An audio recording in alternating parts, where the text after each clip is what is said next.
Քանիսս ենք շատ հաճախ լսել մեռնեմ բրծնեմ, ես ինչ կյանք է, շատ և դրա երկրորդ տարբերակն էլ կա, ես ինչ փուչ է, դատարկ է ես աշխարհը, երբ ենք գնալու տուն հանգստանանք,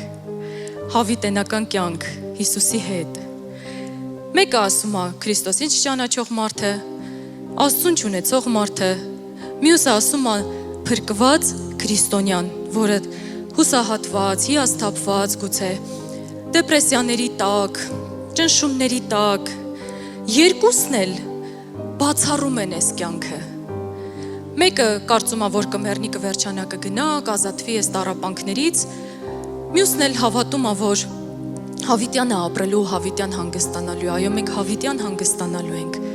բայց երկուսն էլ բացասում են այս կյանքը, երկուսն էլ հերքում են այս կյանքը, երկուսն էլ չեն ուզում, հրաժարվում են այս կյանքից։